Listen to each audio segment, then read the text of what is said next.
नमस्कार दोस्तों, स्वागत है आपका एंटरटेनमेंट जोन चैनल पर। आज मैं आपको महाभारत की एक और रोचक और प्रेरणादायक कहानी सुनाने जा रहा हूं। यह कहानी है चंद्रवंश के दो महान पुत्रों चित्रांगद और विचित्रवीर्य की। यह कथा हमें साहस, कर्तव्य, संघर्ष और राजधर्म का गूढ़ पाठ सिखाती है।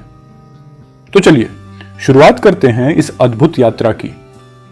यह कहानी शुरू होती है हस्तिनापुर के राजा महाराज शांतनु और उनकी पत्नी सत्यवती के विवाह से। उनके दो पुत्र हुए, चित्रांगद जो एक महान योद्धा थे और विचित्रवीर्य जो अपने सरल और कोमल स्वभाव के लिए जाने गए। चित्रांगद बचपन से ही युद्ध कला और पराक्रम में निपुण थे। उनकी बहादुरी और कौशल ने उन्हें आर्यावर्त के योद्धाओं में विशेष स्थान दिलाया। चित्रांगद ने चंद्रवंश की रक्षा और विस्तार के लिए कई युद्ध लड़े, लेकिन उनके जीवन का सबसे बड़ा संघर्ष तब आया जब गंधर्व राज चित्रांगद ने उन्हें युद्ध की चुनौती दी। दोनों योद्धाओं का नाम समान था और गंधर्व ने अपने नाम की प्रतिष्ठा के लिए चित्रांगद को पराजित करना चाहा। इस महायुद्ध में चंद्रवंशी चित्रांगद ने अद्भुत पराक्रम दिखाए, लेकिन वीर गति को प्राप्त हुए। उनके बलिदान ने हस्तिनापुर को गहराई तक झकझोर दिया। चित्रांगद के निधन के बाद उनके छोटे भाई विचित्रवीर्य को हस्तिनापुर का राजा बनाया गया। हालांकि विचित्रवीर्य स्वभाव से सरल और कोमल थे, लेकिन राजकाज के सभी महत्वपूर्ण कार्यों में उनके मार्गदर्शक बने भीष्म पितामह। राजा विचित्रवीर्य के विवाह हेतु भीष्म पितामह ने काशी नरेश की 3 कन्याओं अंबा, अंबिका और अंबालिका के स्वयंवर से उनका हरण कर हस्तिनापुर लाए। अंबा ने विवाह के लिए भीष्म पितामह से आग्रह किया, लेकिन उनकी आजन्म ब्रह्मचर्य प्रतिज्ञा के कारण भीष्म ने इस प्रस्ताव को अस्वीकार कर दिया। इसके चलते अंबा ने गुरु परशुराम से न्याय की गुहार लगाई। वहीं अंबिका और अंबालिका का विवाह विचित्रवीर्य से हुआ। विधि को कुछ और ही मंजूर था। विचित्रवीर्य युवावस्था में ही गंभीर बीमारी के कारण मृत्यु को प्राप्त हुए। क्योंकि वे संतानहीन थे, हस्तिनापुर के भविष्य पर संकट के बादल छा गए। राज्य के भविष्य को सुरक्षित रखने के लिए सत्यवती ने अपने पहले पुत्र महर्षि वेदव्यास को बुलाए। सत्यवती ने उनसे चंद्रवंश को आगे बढ़ाने का आग्रह किया।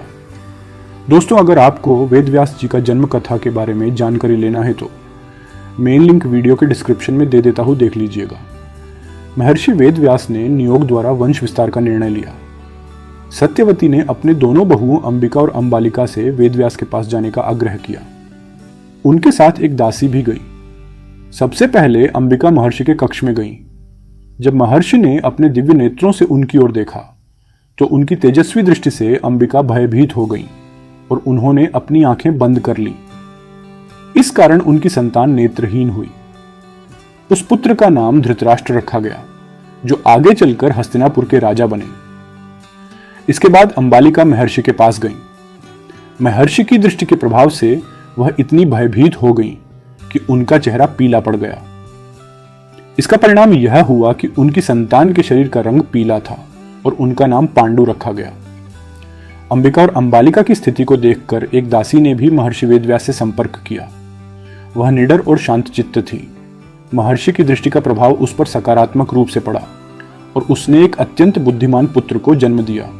इस बालक का नाम विदुर रखा गया, जो आगे चलकर हस्तिनापुर के महामंत्री बने और धर्म के ज्ञाता के रूप में प्रसिद्ध हुए।